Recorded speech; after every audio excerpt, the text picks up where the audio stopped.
a vida de cada um de vocês. Você que está em casa também, a graça do Senhor lhe alcance, assim como toda a sua família. É bom estarmos hoje na casa do Senhor e podermos louvar o seu nome. Como hoje é o primeiro culto do mês de março, como batistas, nós sabemos que é o mês da campanha de missões mundiais. E eu gostaria, mais uma vez, já oramos, e eu gostaria de convocar você a ficar de pé, os irmãos que aqui estão e que podem ficar. E nós vamos orar, mais uma vez, vamos orar pelos missionários. A irmã Emily já fez uma oração, nós já concordamos em nome de Jesus. Mas nós vamos fazer mais uma vez uma oração, pedindo ao Senhor, por aqueles que estão levando o Evangelho a toda criatura em todos os lugares.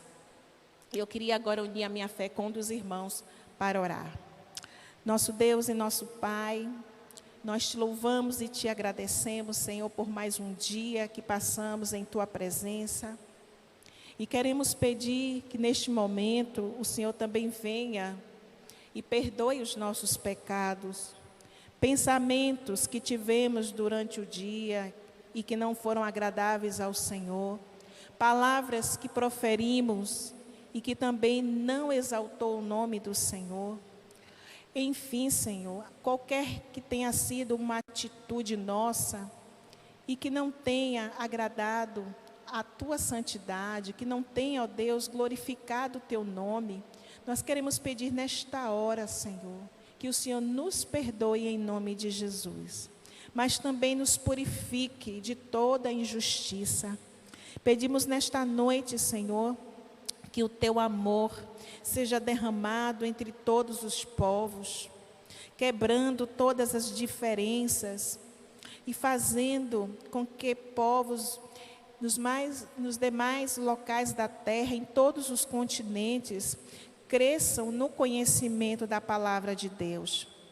Que vidas sejam discipuladas, sejam preparadas para serem enviadas no tempo de Deus a países fechados da região do Oriente Médio, nas Américas, na Europa, na África.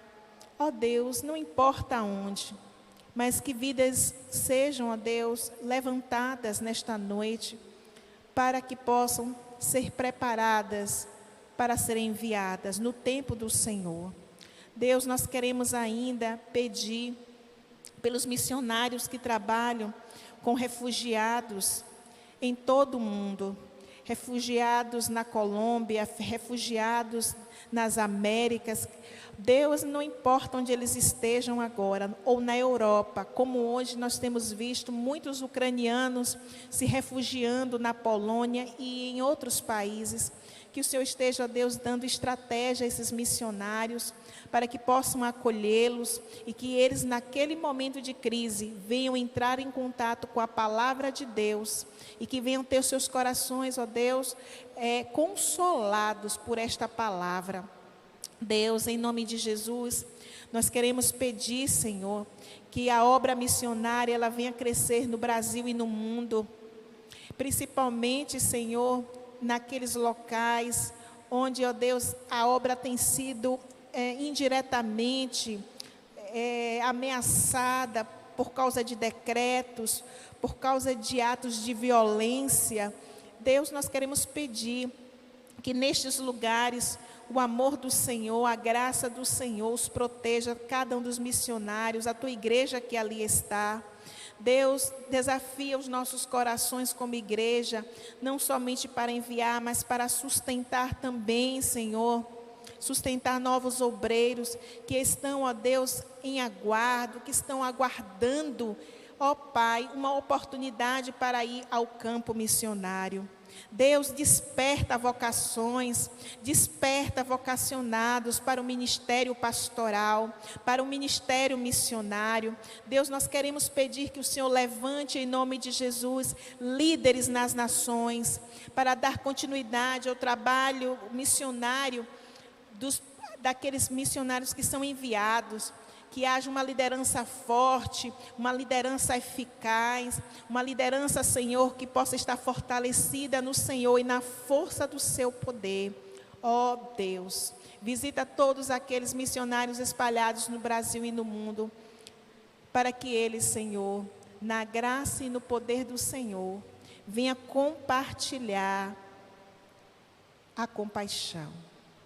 Venham viver a compaixão, para que o nome do Senhor alcance muitos corações e faça uma obra de libertação, de salvação, de cura, de restauração. Muito obrigada por estes dias, muito obrigada por este mês, Senhor, este mês de março, em que as nossas orações estarão sendo mais intensificadas em favor da obra missionária no mundo. É o que nós agradecemos e pedimos, agradecidos no nome de Jesus. Amém? Eu quero convidar você a abrir a palavra do Senhor no livro de Gálatas, na Epístola de Paulo aos Gálatas, capítulo 2, versículo 20. Esse vai ser o texto que vai permear esta campanha. Não é a abertura será feita posteriormente, mas nós vamos ler a palavra do Senhor em Gálatas 2, 20. Amém? E o texto bíblico diz assim: já estou crucificado com Cristo, e vivo não mais eu, mas Cristo vive em mim. E a vida que agora vivo na carne, vivo-a na fé no Filho de Deus, o qual me amou e se entregou a si mesmo por mim. Os irmãos podem sentar.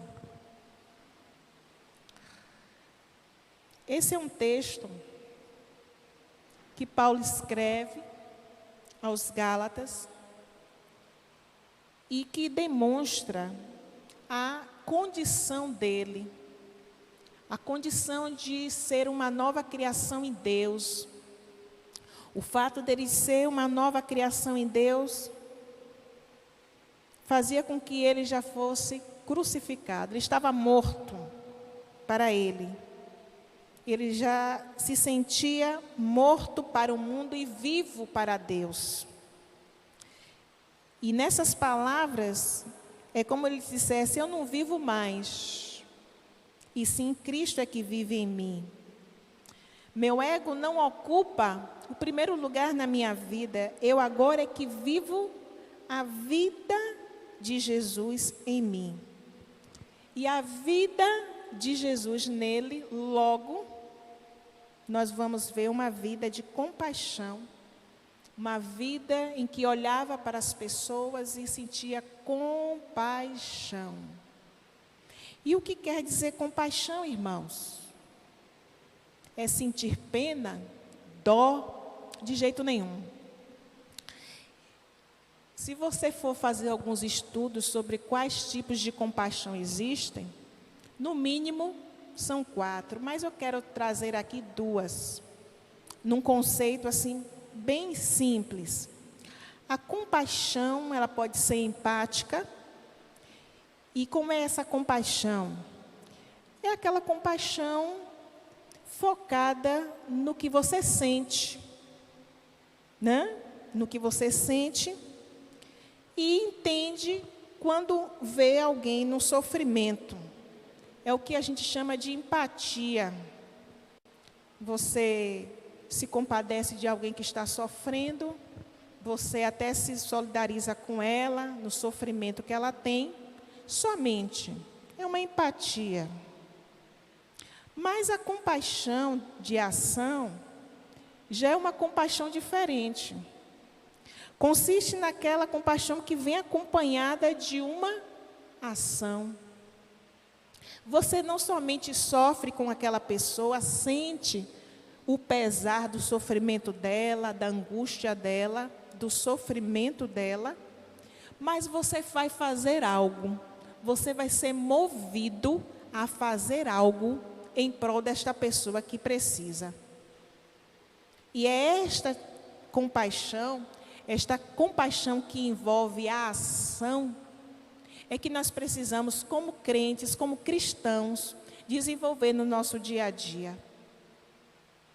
Eu quero convidar os irmãos, eu não vou ficar no texto da nossa divisa, não, mas eu quero lembrar com os irmãos alguns atos de compaixão, especificamente um ato de compaixão que Jesus teve para com a pessoa.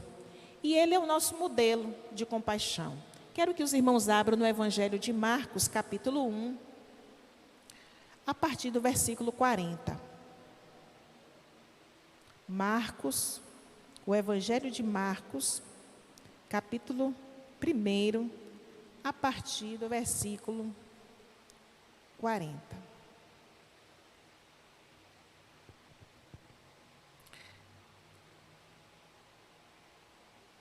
Nós fizemos uma oração antes de começarmos a falar sobre o texto bíblico. E orar também é uma ação de compaixão, é uma ação de cuidado, é uma ação de amor. Quando eu e você oramos por alguém necessitado, por alguém que está sofrendo, por alguém que precisa de ajuda, isso também é compaixão. Orar também é compaixão. Devemos sempre escolher orar ao invés de desesperar-se. Sempre. Sempre orar no lugar do desespero. Sempre orar no lugar de sair por aí sem saber o que vai fazer. Primeira coisa, orar. Orar sempre é muito importante. Mas vamos ao texto, que não fala de uma oração, mas fala de uma ação. Marcos capítulo 1, a partir do 40. Acompanhemos o texto. E veio a ele um leproso que de joelhos lhe rogava, dizendo: se quiseres, bem podes tornar-me limpo. Jesus, pois, compadecido dele, estendeu a mão, tocou-lhe e disse-lhe: quero ser limpo. Imediatamente desapareceu dele a lepra e ficou limpo. E Jesus, advertindo-o severamente, logo despediu, dizendo-lhe: olha, não digas nada a ninguém, mas vai, mostra-te ao sacerdote e oferece a tua purificação, o que Moisés determinou, para lhe servir de testemunho. Ele, porém, saindo dali, começou a publicar o caso por toda a parte e a divulgá-lo, de modo que Jesus não podia entrar abertamente numa cidade, mas conservava-se fora em lugares desertos, e de todos os lados iam ter com ele. O ministério de Jesus, ele começa por volta dos 30 anos de idade, e ele sai a pregar. Primeiro, ele é batizado por João Batista, que não quer batizá-lo, porque ele entendia que quem deveria ser batizado por Jesus era ele, João Batista. Mas era da vontade de Deus, tinha que ser daquela maneira que tinha que acontecer. E por isso João obedeceu e batizou Jesus. E logo que Jesus foi batizado, ele foi levado para o deserto. E lá ficou 40 dias e 40 noites. E foi tentado ali por Satanás. Ao fim, ele vence através da palavra e começa o seu trabalho, começa o seu ministério. O Evangelho de Marcos, quando ele é escrito, ele tem um público-alvo. E eles eram pessoas convertidas, eram pessoas gentis, que moravam possivelmente em Roma e nas circunvizinhas, nas regiões circunvizinhas. E ele aqui faz questão de mostrar que Jesus tinha compaixão. O versículo 40 diz que veio Jesus, estava possivelmente na região da Galileia, e naquela região ele estava ensinando nas sinagogas, expulsando demônios, fazendo muitas coisas, né? Já tinha curado a sogra de Pedro, o texto anteriormente relata sobre isso, estava orando, e é naquele momento que chega para ele um homem com uma doença de pele muito grave, que naquela época, como também nos dias passados, aquela enfermidade não dava direito a ele de viver em sociedade, em família. Ele era expulso de casa, ele era expulso da cidade, ele era expulso de todo o reduto que houvesse alguém. Ficava para fora da cidade. Existiam até cidades que abrigavam, locais que abrigavam pessoas doentes. E com certeza aquele homem não vivia mais com a sua família, não vivia mais, porque ele era um leproso. E todos poderiam identificá-lo. Marcos aqui identifica como uma pessoa doente, leprosa. E eu fico a imaginar, irmãos, que era uma pessoa que ninguém queria estar perto. Ninguém. Imaginemos hoje, nessa pandemia de Covid, quando você e eu e as pessoas lá fora ouviam dizer que alguém estava de Covid. Imagine, ninguém queria estar perto.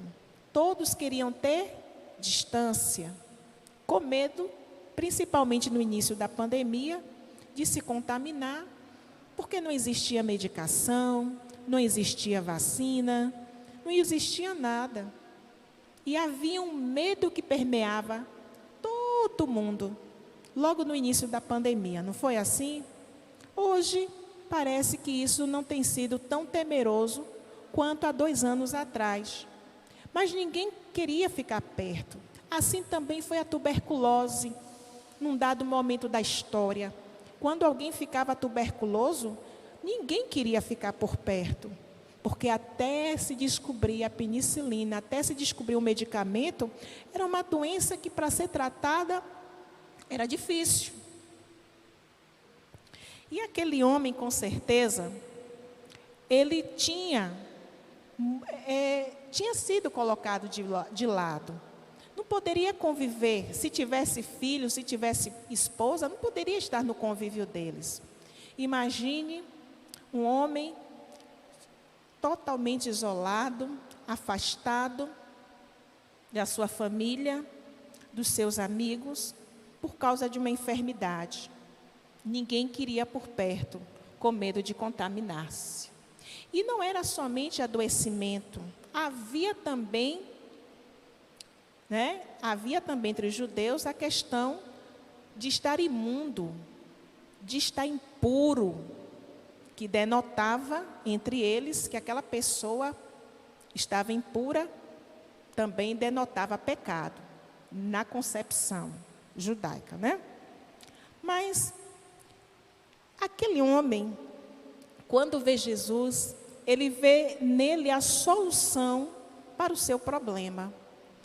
E veja como no texto aqui diz, pelo menos na minha versão, na minha tradução, diz que aquele homem, quando vê Jesus, ele vai rogar, ele vai pedir de joelhos, ele vai se ajoelhando, ele vai mostrando toda a sua humildade para com Jesus, e numa expressão de sinceridade, porque ele tinha em mente que se ninguém até aquele dia o podia ajudar, Jesus podia. Agora, não dependia dele, dependia do querer de Jesus, dependia se Jesus quisesse fazer, Se ele quisesse, ele poderia ficar curado. Tanto é que a expressão que lá no finalzinho do versículo 40, leia comigo, ele vai dizer assim: rogando, pedindo, implorando: se quiseres, bem podes tornar-me limpo. Se o Senhor quiser, o Senhor pode me tornar limpo. Em outras palavras, eu sei que o Senhor pode me tornar limpo, mas eu também sei que somente se o Senhor quiser fazer isso na minha vida. Eu acredito, se o Senhor quiser, o Senhor pode fazer isso por mim. E aí diz o texto que Jesus, quando olha para aquele homem e vê a condição dele, aqui, irmãos, não diz, porque essa doença, ao longo, dependendo do tempo que ela esteja no indivíduo, ela fazia um estrago muito grande. Tinha pessoas que perdiam dedos, tinha gente, dependendo do estágio da doença, tinha gente que perdia as cartilagens. As primeiras coisas que faz é perder cartilagem, orelha, nariz, extremidades, começam a ser comidas, destruídas. O texto, Marcos não está aqui detalhando como era a condição daquele homem quando chegou até Jesus. Se tinha perdido um dedo, se tinha perdido o nariz, uma orelha, não diz. Mas a condição daquele homem era eu acredito que era uma condição tão deplorável, tão triste, que quando ele olha, Jesus quando olha compadecido, cheio de compaixão. Ele sente, é como se Jesus estivesse sentindo a dor da rejeição, a dor da enfermidade que ele sentia, com certeza, na carne, né? Apesar de que a hanseníase, que hoje a gente conhece, é a mesma lepra, ela vai fazendo nos locais uma insensibilidade. São manchas que quando começam, as pessoas não percebem. Se naquele lugar passar uma chama de fogo, ela não percebe, perde completamente a sensibilidade daquele lugar. A pessoa não sente. Se alguém chegar ali com uma agulha e tocar naquela enfermidade ali, ele não sente, porque vai comendo, vai destruindo a pele, vai destruindo os membros de um corpo. E a pessoa fica praticamente que insensível. Pode até se machucar e nem ver, nem saber. Não saber nem como se machucou. Como às vezes acontece com a gente, né? A gente se bate num lugar, depois fica aquele lugar dolorido. Aí eu digo, meu Deus, eu não me lembro onde foi que eu me bati, mas a gente sente. Mas quem tem a enfermidade no local afetado, a pessoa fica insensível. E aquele homem, na maneira como ele estava, Jesus quando olha, Jesus fica completamente compadecido e estende a mão. Estende a mão no ato de que ele diz aqui, né? Eu quero, seja limpo. E Jesus faz algo que ninguém fazia ou podia fazer, que era tocar em alguém impuro. Quem tocasse em alguém impuro se tornaria, consequentemente, impuro. Mas Jesus quebra esse protocolo e diz, tão compadecido, eu acho que aquele homem nunca tinha sido tocado há muito tempo, desde que ele tinha ficado doente. E vocês sabem que o toque, que o pegar, o afeto, é tão importante na vida de uma pessoa, para deixá-la, essa pessoa segura, feliz. Uma criança que não recebe afeto, um adulto, um jovem que não recebe afeto, é muito triste.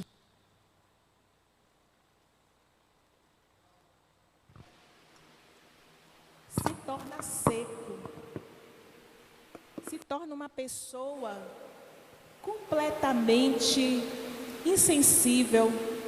Às vezes as pessoas, a gente olha assim para alguém e tende a julgar que a pessoa é seca, sem emoção, sem nenhum tipo de sentimento. E estamos julgando errado. Primeiro porque não podemos julgar. Não podemos julgar. Mas quando olhamos, a gente diz assim, fulano não tem sentimento. Mas a gente não sabe a história das pessoas, não é verdade? A gente não sabe como foi a história dela.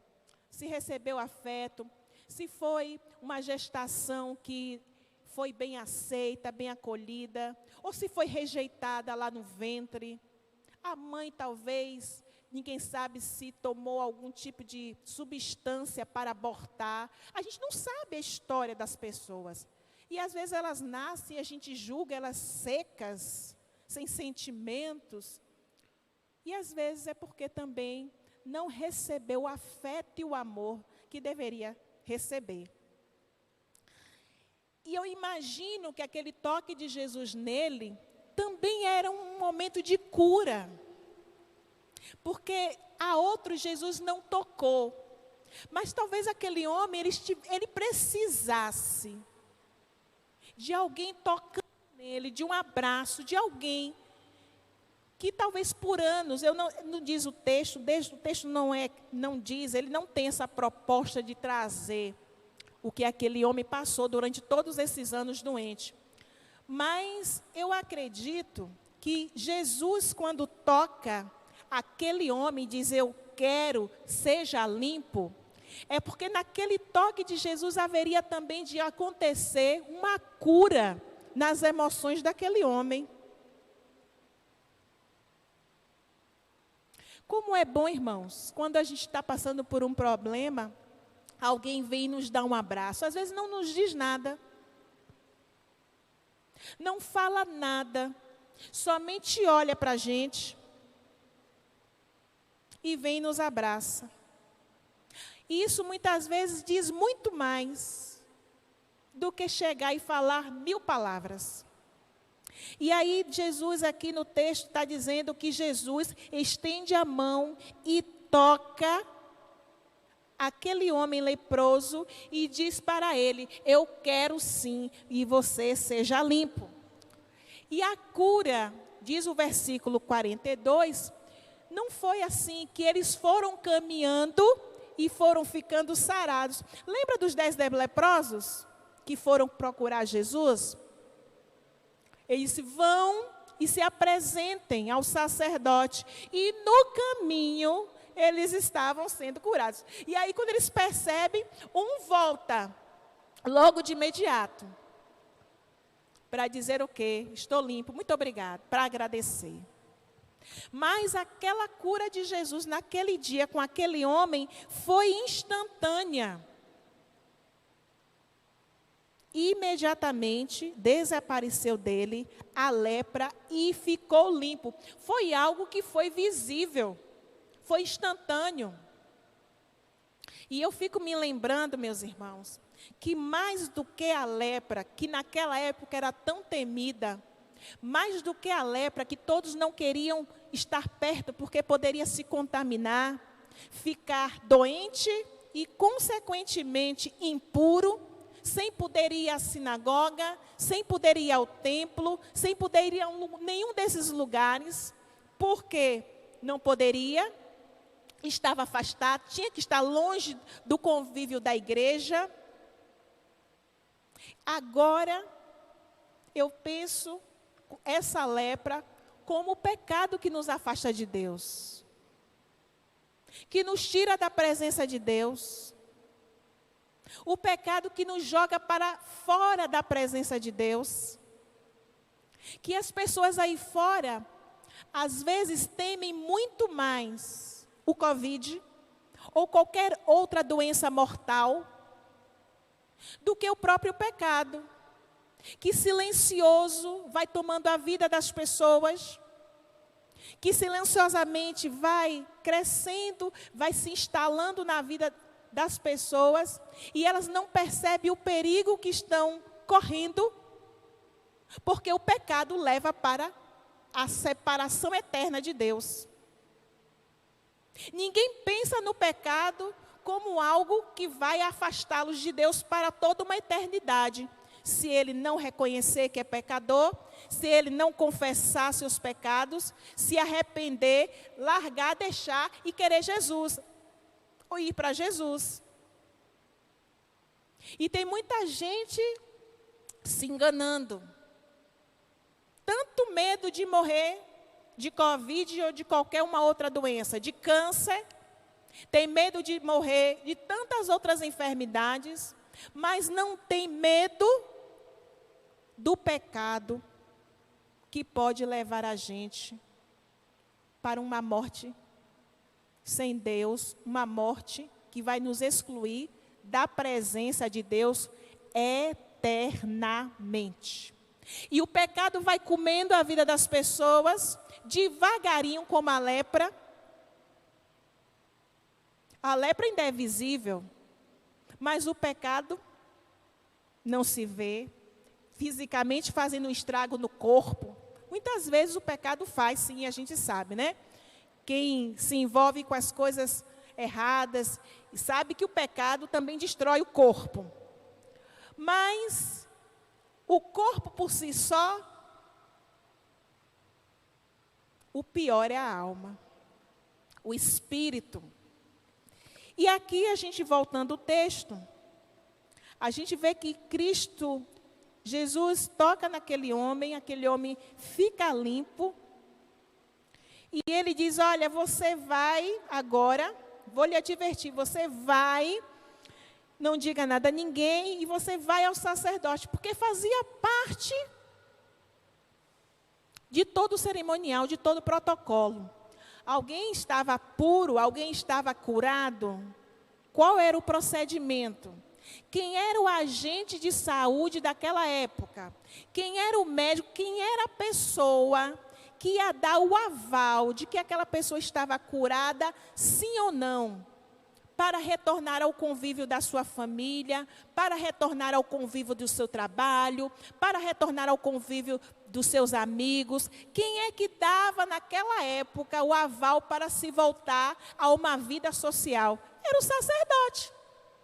O sacerdote é que olhava, o sacerdote examinava, o sacerdote é que tinha todo um cuidado minucioso para dizer, você está curado. E é por isso que Jesus diz para ele, adverte severamente e logo despede, vá, não diga nada a ninguém e mostra-te ao sacerdote. E era por lei cerimonial, lei mesmo, que essa pessoa que era tida como agora uma pessoa limpa, purificada, curada, sarada, que essa pessoa teria que oferecer um sacrifício. Isso está lá no livro de Levítico. Quem quiser depois ler, está lá, né, falando sobre isso. Eu não tenho certeza se é o capítulo 14. Deixa eu dar aqui só para eu dar uma conferida. Mas está no livro de Levítico, que vai falar das instruções de quem estivesse com lepra. É isso.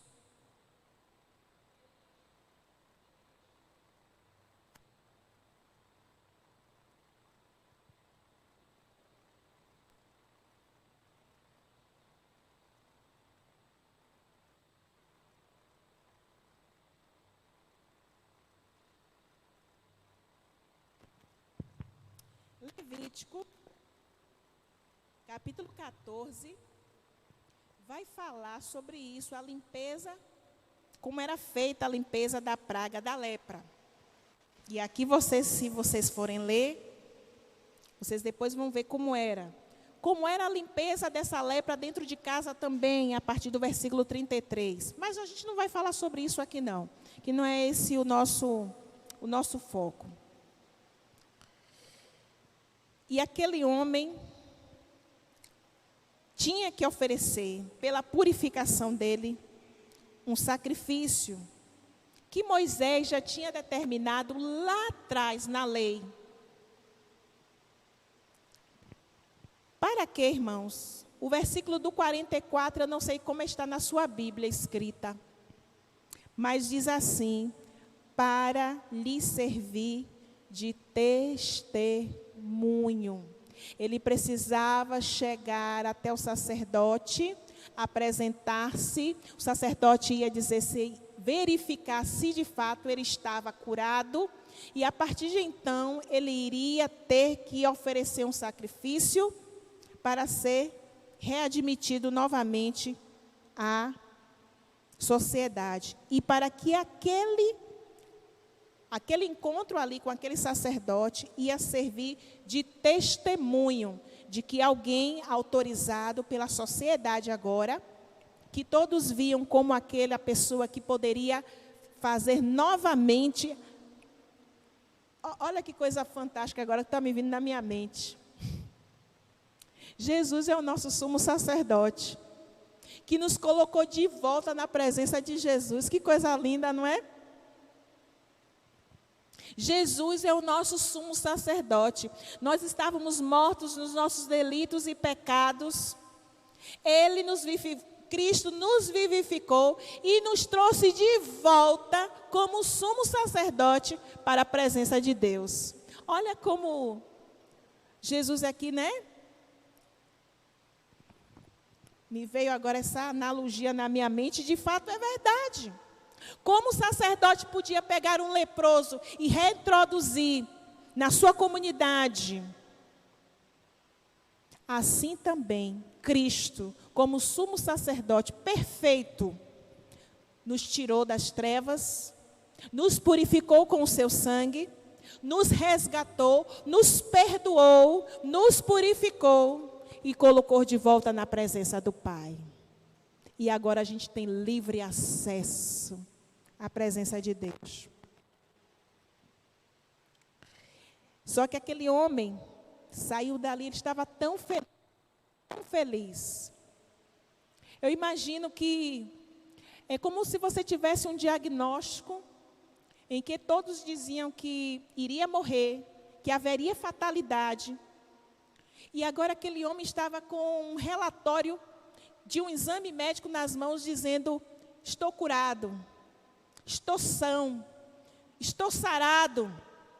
E eu acredito que a alegria que tinha no coração daquele leproso, que agora não era mais, era tão grande que ele vai por toda parte, falando, testemunhando, dizendo que ele antes era um leproso e que agora ele estava limpo, ele estava puro, agora ele podia estar na presença dos seus familiares, agora ele podia estar na presença dos seus filhos, agora ele poderia estar na presença da sua parentela, ele poderia agora rever seus amigos, ele poderia agora estar no templo para adorar. Nos locais que era proibido ele pisar os pés, agora ele tinha livre acesso, porque agora já tinha se atestado que aquele homem estava puro, limpo, autorizado a andar por qualquer lugar. Mas por que tudo isso aconteceu? Porque quando Jesus olhou para aquele homem veio com humildade. Aquele homem veio com uma fé em Jesus muito grande e com uma confiança de que se Jesus quisesse tornar limpo, ele poderia tornar naquela hora e naquele momento.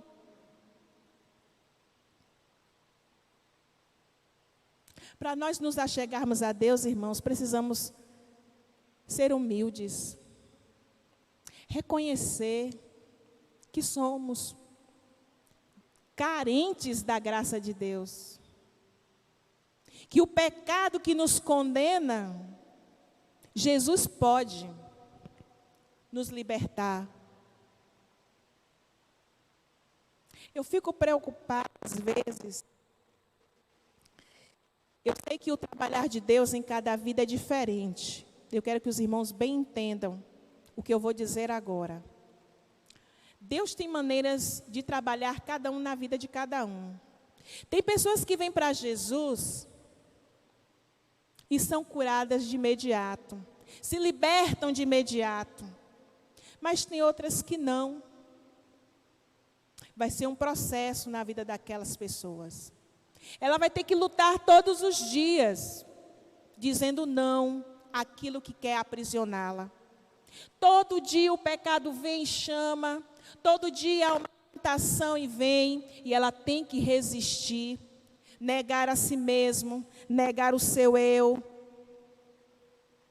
dizer ao ego que não é ele mais que manda na nossa vida, mas é Jesus. E vai ser uma vida que vai estar ali o tempo todo, lutando com Jesus.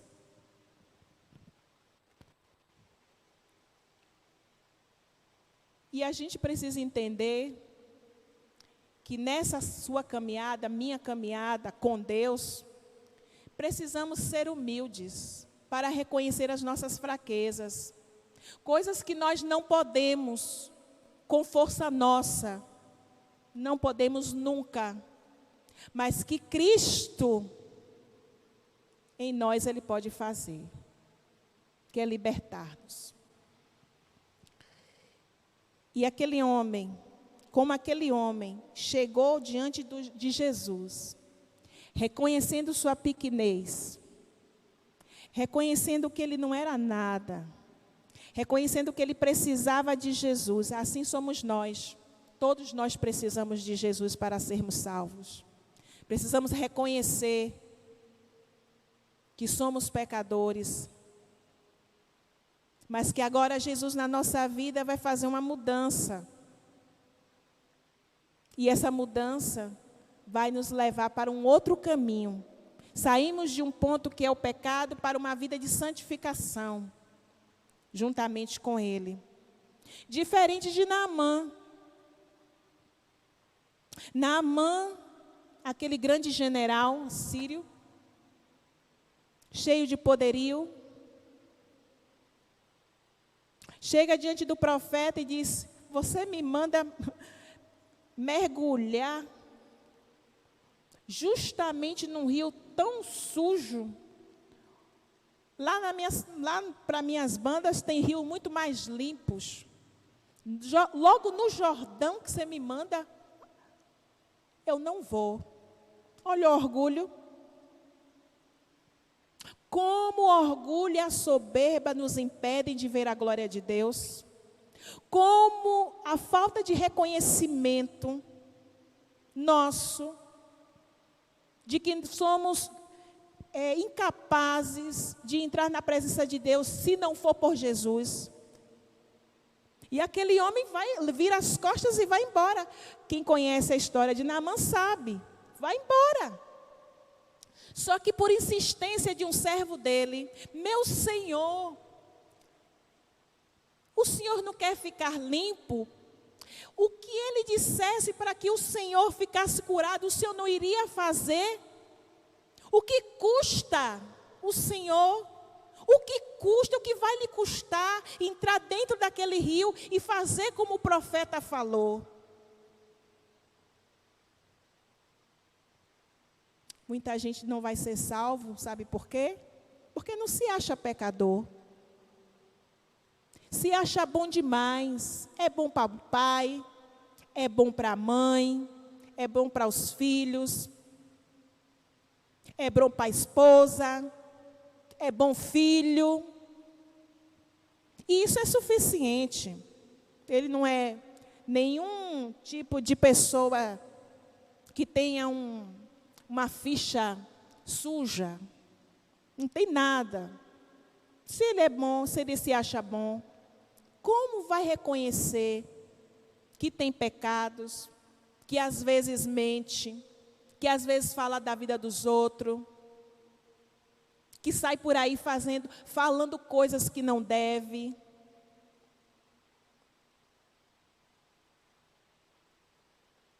Por muita insistência daquele servo lá de Naamã, Naamã vai. Mergulha uma vez, duas, os irmãos conhecem, né? 7 vezes teria que mergulhar. Mergulha uma, mergulha duas, mergulha três, e nada, e nada, e nada, e nada, e nada. Tratando o orgulho, tratando a soberba, tratando a falta de humildade. Porque a Deus pertence toda a glória de Deus. Mas nós precisamos descer para que Ele apareça nas nossas vidas, para que Ele seja glorificado na nossa vida. E só depois de 7 vezes, como o profeta tinha dito, Naamã é curado. Curado da sua soberba, da sua falta de humildade, do espírito de que era bom demais, importante demais, para que pudesse ver a glória de Deus. Herodes, quando foi aclamado pelo povo, ele se sentiu Deus. O que foi que aconteceu com ele? Ele caiu morto, porque a glória só é devida a Deus. Já estamos terminando. Mas o sentimento que aquele homem chegou diante de Jesus, e Jesus viu que ele de fato queria ser curado, Jesus se compadeceu. E essa compaixão, irmãos, é que Jesus espera de cada um de nós. É essa compaixão que eu, você, todos nós precisamos demonstrar. Não somente uma compaixão de sentir algo por alguém, empatia pelo sofrimento do outro, mas de uma empatia com ação. E a ação de Jesus naquele momento foi estender a sua mão e foi tocar naquele homem para que ele pudesse ser limpo. Precisamos ser como nosso mestre para viver a compaixão. Produzir frutos dignos de arrependimento, produzir frutos de uma compaixão. E isso é doar-se. Eu estava lendo, só para terminar, um testemunho missionário de uma missionária, se eu não me engano, no sul da Espanha, não tenho bem certeza. Agora fiquei na dúvida. E ela, quando ia fazer as viagens missionárias nas vilas, ela levava um cobertor. E aquele cobertor era o xodó dela. Um cobertor que ela se acolhia, que ela ficava bastante aquecida. Em qualquer lugar que ela ia, quando ela ia para a vila, ela levava aquele cobertor. Chegou um determinado dia que ela estava numa vila, e chegou uma senhora, uma irmã crente, mas estava muito doente, muito doente. E lá fazendo um frio muito grande, e uma senhorinha que já era de 80 anos.